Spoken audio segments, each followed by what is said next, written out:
আসসালামু আলাইকুম ওয়া রাহমাতুল্লাহ। আশা করছি সবাই ভালো আছেন। আলহামদুলিল্লাহ, আপনাদের দোয়া আল্লাহর রহমতে আমি ভালো আছি।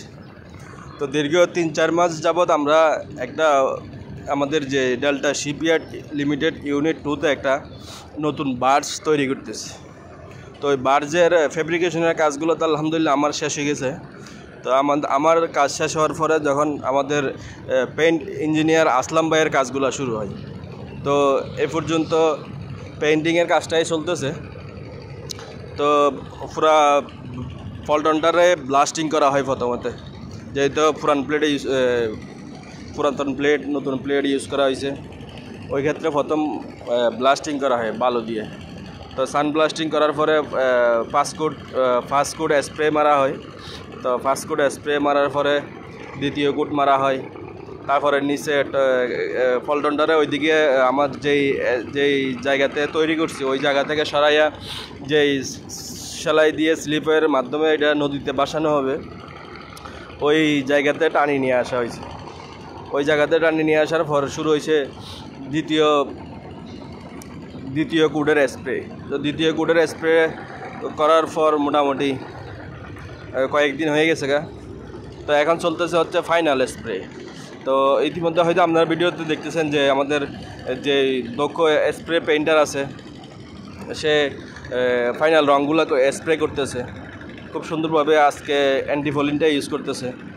তো প্রত্যেকটা জাহাজে খুব সুন্দরভাবে স্প্রে করা হয়, যেহেতু আমাদের দক্ষ কারিগর আছে, স্প্রে ম্যান আছে। প্রত্যেকটা জাহাজে ভালো করেই স্প্রে করা হয় আর কি। তো আমাদের শিপইয়ার্ডে প্রত্যেকটা জাহাজেই ব্লাস্টিং হয় এবং স্প্রে পেইন্ট হয়। সচরাচর রোলারে জাহাজের বা যে কোনো বাহিরের সাইডগুলো আমরা সবসময় স্প্রে করে থাকি আর কি। বাহিরের সাইডগুলো কখনো রোলার ইউজ করা হয় না।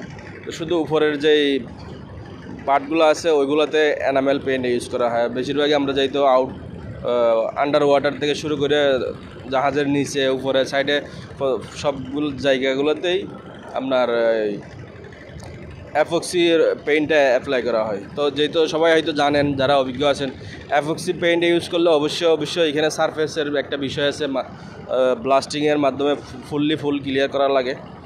পুরো ক্লিয়ার না হইলে অ্যাপক্সি পেইন্টটা অ্যাপ্লাই করা যায় না। তো ওই ক্ষেত্রে তো আমাদের পল্টনটা মোটামুটি আজকে ফাইনাল কোডে চলে আসছে।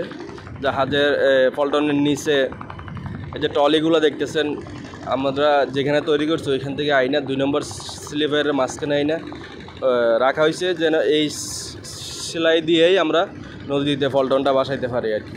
তো এই যে জাহাজের এই যে পল্টনের নিচেও পেইন্ট কমপ্লিট হয়ে গেছে সাইডগুলা। তো আমাদের যে সাইডের একটা ডিজাইন যেগুলো হয়েছে প্যান্টার, তো প্যান্টারের যে কালারগুলো বাকি আছে, শুধু প্যান্টারের কালারগুলো হয়ে গেলে আশা করি হয়তো 2-1 দিনের মধ্যেই নদীতে বাসায় দেওয়া যাবে আর কি। তো এটা হচ্ছে পল্টনের নিচটা দেখেন, পেন্ট করা হয়েছে মাশাআল্লাহ, খুব সুন্দর কালার আসছে। এটা হচ্ছে অ্যান্টিফলিনটা মূলত ফাইনাল যেহেতু আমরা করে ফেলতেছি।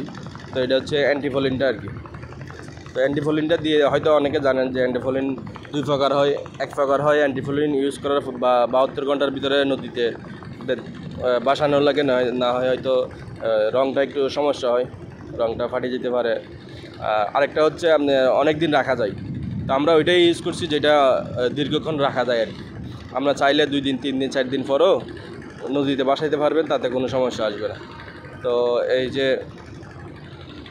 তো এখন পর্যন্ত যারা প্রতিনিয়ত আমার ভিডিওগুলো দেখতেছেন বা যাদের ভালো লাগে, যদি আপনাদের ভালো লাগে অবশ্যই আমার চ্যানেলটি সাবস্ক্রাইব করে বেল বাটনটি অন করে দিবেন। এখন আমার ফেসবুক পেজগুলোতে ফলো রাখবেন।